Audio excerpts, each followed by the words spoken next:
नमस्कार दोस्तों। तो आज हम देखेंगे कुछ भैंस के क्वेश्चन जो हमारे लगातार यूपी कैडेट या किसी अन्य एग्रीकल्चर कम्पिटिटिव एग्जाम में लगातार पूछे जा रहे हैं। बीएचयू आईसीआर में जरूर इनमें से एक या दो क्वेश्चन आ जाते हैं और हम देखेंगे कि अगर भैंस से क्वेश्चन पूछे जाते हैं तो इस वीडियो से एक भी क्वेश्चन बाहर नहीं जाएगा। पहली बात तो आप शर्त ये मेरी याद रखेंगे। तो देखते हैं हमारा पहला क्वेश्चन क्या है।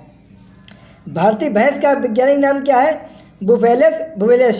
और इसके 2n गुणसूत्रों की संख्या होती है 50 होती है। और विदेशी भैंस का वैज्ञानिक नाम क्या होता है? बुवेलस कैप्रा बेसिस। ठीक है बच्चों। और इसके गुणसूत्र की संख्या जरूर आप लोग याद रखें कि 2n बराबर होती है 48 होती है। और देखते हैं कि भैंस का जन्म स्थान क्या है? भारत है। क्या है? इंडिया। और पूछता है कि भार के आधार पर वर्गीकरण कीजिए। मैंने किया है कि कौन सी भैंस हल्की होती है, कौन सी भैंस भारी होती है। तो जो भारी भैंसें हैं वो हमारी है मुर्रा, जाफराबादी, नीली रावी, ये हमारी भारी भैंसें हैं। और हमारी हल्की भैंसें हैं जो मेसाना, सुरती, भदावरी, टोडा, नागपुरी, ये हमारी कौन सी भैंसें हैं? हल्की नस्ल की भैंसें हैं। इन्हें आप लोग जरूर याद कर लें। 4 ऑप्शन दे देता है और एक दे देगा मेसाना। तो आप लोग पूछ लेगा कि भारी नस्लें कौन सी हैं, तो आप लोग वहाँ पर घबरा जाओगे। तो आप लोग जरूर याद कर लेना। इसके बाद देखते हैं नेक्स्ट क्वेश्चन अपना क्या है। भारत में प्रजनन की प्रक्रिया जब भैंसें जो होती हैं वो संभोग होता है उनका है, वो क्रिया को क्या कहते हैं? या प्रजनन की क्रिया को क्या कहते हैं? वो किसे कहते हैं? सर्विसिंग। क्या कहते हैं बच्चों? सर्विसिंग कहते हैं।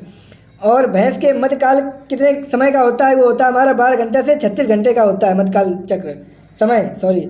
और पूछता है कि भैंस के मध्य चक्र होता है कितने दिनों में? तो ये होता है कितने दिनों का होता है बच्चों? 21 दिनों का होता है। ठीक है बच्चों। भैंस की श्वास गति होती है 16 से 20 प्रति मिनट। और पूछता है कि भारतीय भैंस के मांस को क्या कहते हैं?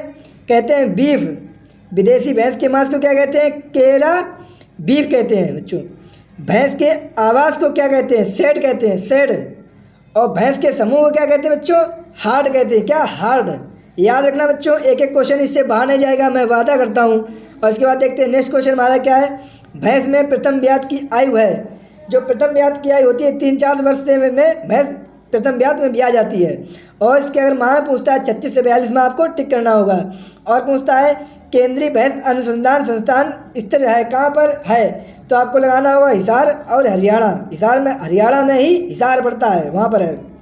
और NDRI के अनुसार भैंसे की मान्यता प्राप्त नस्लें कितनी है पूछ लेता है। तो वहाँ पर ऑप्शन मिलेगा 15, 18, 25 या 10। ठीक, ऑप्शन 4 देंगे तो आपको उसमें 13 भी ऑप्शन मिलेगा। तो आपको लगाना होगा 13। और भारत में मुख्य भैंस की दुधारू नस्लें हैं कितनी है? दुधारू नस्लें भारत में है वो 7 है हमारी। कितनी है? 7। भारत में मान्यता प्राप्त नस्लें हैं कितनी है? 16 हैं। कितने बच्चों? 16 हैं। और इसके बाद देखते हैं नेक्स्ट क्वेश्चन क्या है। भारत की प्रमुख नस्लों के बारे में कुछ हम जानकारी ले लेते हैं। वैसे इनमें से एक आध क्वेश्चन जरूर पूछ लेता है भैंस के बारे में, जरूर पूछता है क्वेश्चन। आप लोग ध्यान से पढ़ना बच्चों। और पूछता है मुर्रा। मुर्रा भैंस का उपनाम क्या है? इसका नाम जेदा से पूछा जाता है जेट ब्लैक पूछा जाता है। क्या बच्चों पूछा है? जेट ब्लैक पूछा जाता है। ये अधिकतर आता रहता है। दिल्ली ब्लैक कम आता है, जेट ब्लैक ज़्यादा आता है। और इसका जन्म स्थान पूछ लेता है। जन्म स्थान आपको लगाना होगा वहाँ पर दिल्ली, हरियाणा ज़्यादा पूछा जाता है। दिल्ली, हरियाणा, पंजाब, पश्चिम बंगाल, उत्तर प्रदेश। आपको लोगों को दिल्ली और उत्तर प्रदेश, हरियाणा याद करके चलना है। हरियाणा और पंजाब वहीं पर पढ़ते हैं साथ साथ। तो आप लोग हरियाणा पंजाब तो याद ही रहेगा, दिल्ली उत्तर प्रदेश जरूर याद रखें।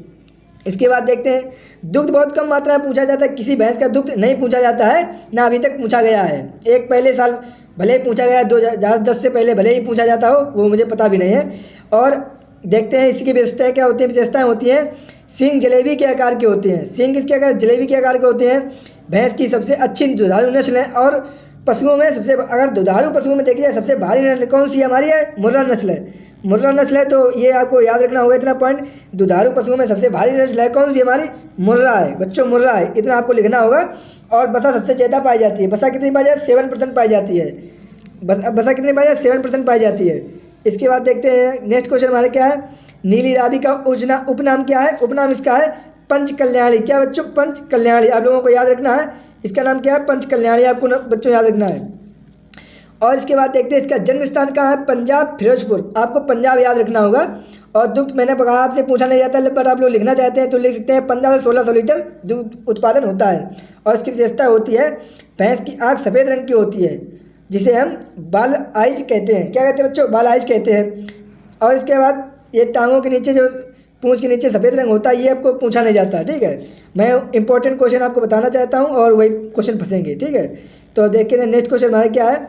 इसे क्या कहते हैं? पंच कल्याणी भी कहते हैं। नीली चावल क्या कहते हैं? पंच कल्याणी कहते हैं बच्चों हैं।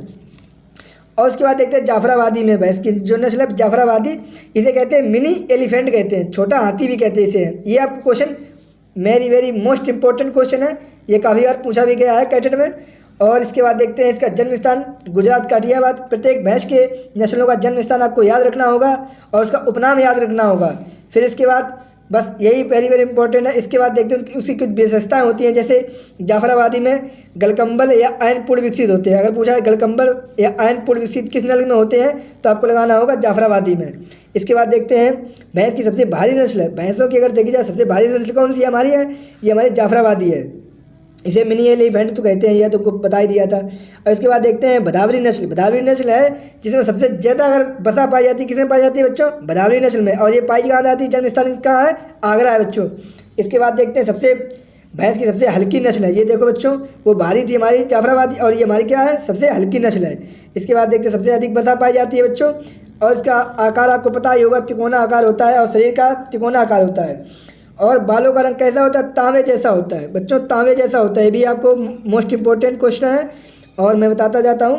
7% बसा पाई जाती है। ठीक है बच्चों, सुरती के बारे में आपको क्या याद रखना होगा कि पहली बात तो ये सूरत में ज़िले में पाई जाती है जो गुजरात में पड़ता है। और इसके बारे में दूध भी आप लोग याद करना चाहते हैं तो याद कर लें, नहीं याद करना कोई बात नहीं। और विशेषता इसकी सींग हंसिया के आकार की पाई जाती है। हंसिया आपने देखा होगा, उसी प्रकार की सींग पाई जाती है, दरांती के आकार की। ठीक है, कभी कभी दरांती लिख के आ जाता है। और मेहसाना के बारे में हम याद कर लेंगे बच्चों कि मेहसाना का जन्म स्थान गुजरात है, मेहसाना ज़िले में। ठीक है बच्चों, और इसका दूध ये नहीं याद करेंगे। हाँ, इसके इंपॉर्टेंट क्वेश्चन जो बनता है वो हमारी बनता है कि मेहसाना है जो किसका किसका क्रॉस बनकर बना हुआ है। मेहसाना है किसका किसका क्रॉस बनकर बना हुआ है, तो आपको लगाना होगा वहाँ पर मेहसाना जो बना हुआ है मुर्रा और सुरती का क्रॉस है बच्चों। वेरी इंपॉर्टेंट क्वेश्चन है, मुर्रा और सुरती का क्रॉस है। और इसके बाद देखते हैं नागपुरी। नागपुरी के बारे में क्या याद करना होगा? ये भैंस की नस्ल है, ये महाराष्ट्र नागपुर में रहती है और इसका नाम है इलजपुरी। इसका नाम क्या है? इलजपुरी बच्चों नाम है। टोडा के बारे में याद करते हैं। टोडा की एक बहुत बार पूछा गया है कि ऐसी भैंस की नस्ल बताओ जो लड़ाकू होती है, उपद्रव मचा देती है, वो होगी आपकी टोडा। क्या होती है? टोडा। और पूछ लेता कभी कभी है टोडा किसकी नस्ल है, वहाँ पर दे देगा गाय, भैंस, बकरी, भेड़, तो आपको लगाना होगा भैंस। बच्चों ध्यान देना, टोडा की कोई मजाक मत लेना, टोडा एक बहुत इंपॉर्टेंट क्वेश्चन है। और दोस्तों इसी प्रकार से मैं क्वेश्चन लाता रहता हूँ। अगर मेरा वीडियो अच्छा लगा हो तो लाइक, कमेंट, शेयर जरूर करें। धन्यवाद दोस्तों।